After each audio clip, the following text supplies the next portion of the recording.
Assalamualaikum warahmatullahi wabarakatuh. Perkenalkan, nama saya Yuning Mastuti. Saya berasal dari Politeknik dari Semarang, jurusan Teknik Elektro, Prodi D3 Teknik Telekomunikasi. Di sini saya akan menjelaskan tentang rangkaian bias transistor. Nah, rangkaiannya seperti ini. Lalu kita aplikasikan pada aplikasi Proteus akan seperti berbentuk rangkaian yang sama.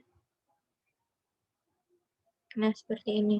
Ini terdapat transistor NPN yang mempunyai 3 kaki, basis, common, dan emitter. Nah, lalu bias transistor ini akan dianalisis 2 kali. Kita pindah ke PPT dahulu. Yang pertama, pindahkan satu daya ke posisi on dan sinyal generator belum dimasukkan. Switch pertama open atau terbuka, switch kedua terhubung pada potensiometer.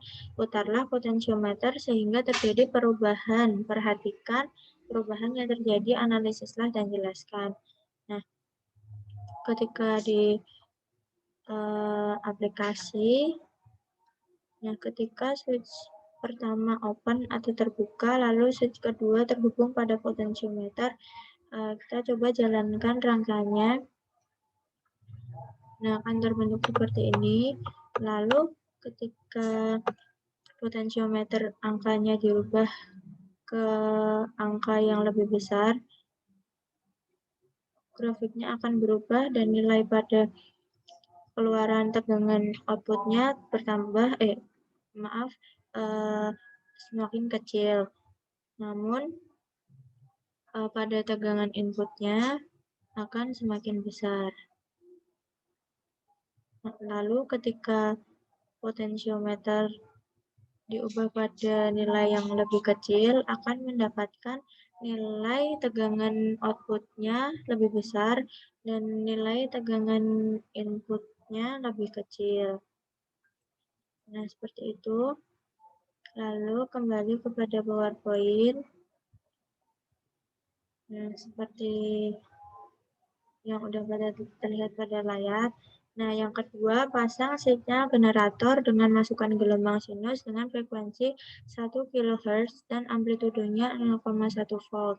Lalu, ukurlah tegangan masukan V input dan keluaran V output. Kemudian, putar-putarlah potensiometer, perhatikan apa yang terjadi. Nah, lalu ketika diaplikasikan pada rangkaian di aplikasi Proteus, seperti ini, ketika switch pertama tertutup dan switch kedua tetap dihubungkan pada potensiometer, lalu dijalankan rangkaiannya, yang akan berbentuk gelombang seperti ini.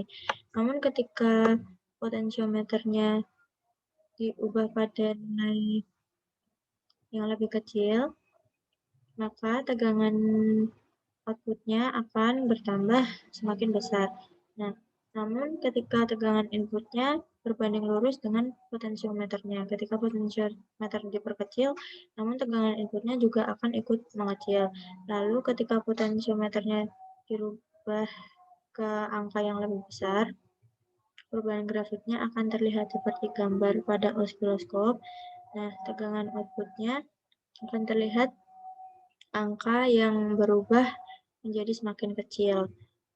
Nah, ketika potensio ditambah besar nilainya, nah berbanding lurus dengan nilai tegangan inputnya juga semakin besar. Nah, seperti itu. Lalu kembali lagi ke PowerPoint.